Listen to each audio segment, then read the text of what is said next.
Are you using all your talent to the fullest extent?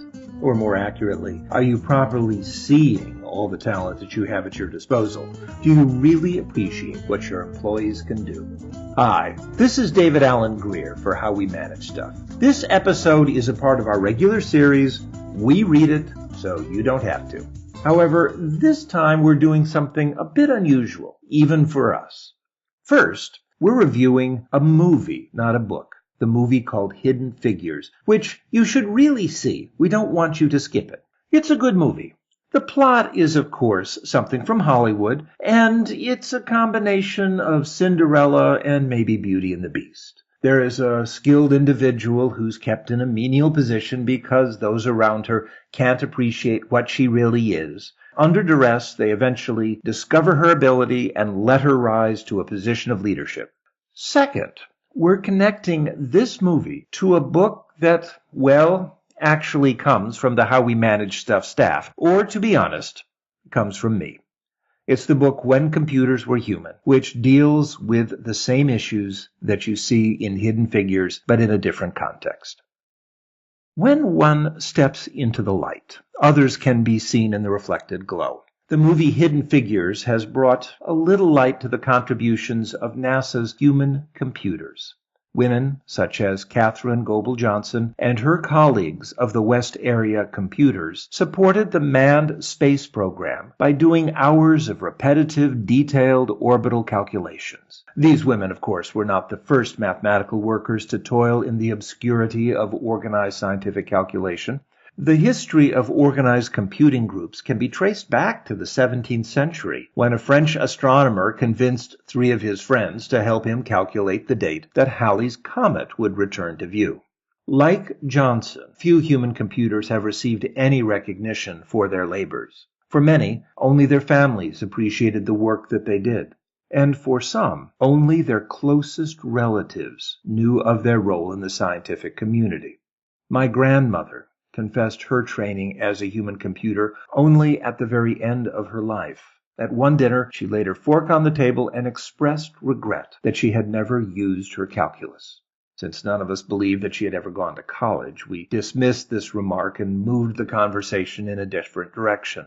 Only after her passing did I try to follow this story, and I eventually found the college records that confirmed she had taken a degree in mathematics from the University of Michigan in 1921, something none of us knew.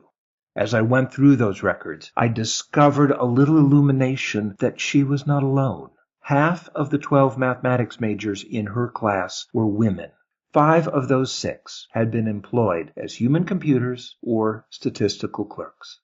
By 1921, organized human computing was fairly common in the industrialized world. The governments of the United States, of Germany, France, Great Britain, Japan, and Russia all supported groups that did calculations for them. These individuals did calculations for nautical almanacs, national surveys, agricultural statistics, weapons testing, and weather prediction. In addition, the British Association for the Advancement of Science operated a computing group. So did the Harvard Observatory, Iowa State University, and the University of Indiana. One school, University College London, published a periodical for these groups, Tracks for Computers. While many of these human computers were women, most were not. Computation was considered to be a form of clerical work, which was still a career dominated by men. However, human computers tended to be individuals who faced economic or social barriers to their careers. These barriers prevented them from becoming a scientist or an engineer in spite of their talents. In the book, When Computers Were Human, I characterize these people as blacks, women, Irish, Jews, and the merely poor. One of the most prominent computing groups of the 20th century, the Mathematical Tables Project, hired only the impoverished. It operated during the Great Depression and recruited its 450 computers from the New York City unemployment rolls. During its 10 years of operation, the Math Tables Project toiled in obscurity. Only a few members of the scientific community recognized its contributions. Hans Bethe asked the group to do the calculations for a paper that he was writing on the physics of the sun. The engineer Philip Morse brought problems from his colleagues at MIT. The pioneering computer scientist John von Neumann asked the group to test a new mathematical optimization technique after he was unable to test it on the new ENIAC computer. However, most scientists maintained a distance between themselves and the Math Tables project. One member of the Academy of Science explained his reservations about the project with an argument that came to be known as the computational syllogism. Scientists, he argued, are successful people. The poor, he asserted, are not successful. Therefore, he concluded, the poor cannot be scientists and hence should not be employed in computation. Like the human computers of NASA, the Math Tables project had a brief moment in the spotlight. In 1964, the leader of the project, Gertrude Blanche, received a Federal Woman's Award from President Lyndon Johnson for her contributions to the United States government. Yet her light did not shine far enough to bring recognition to the 20 members of the Math Tables project who that year published a book on the methods of scientific computing. This volume became one of the most highly sold scientific books in history. Nonetheless, few people who purchased it knew that it was written by former human computers.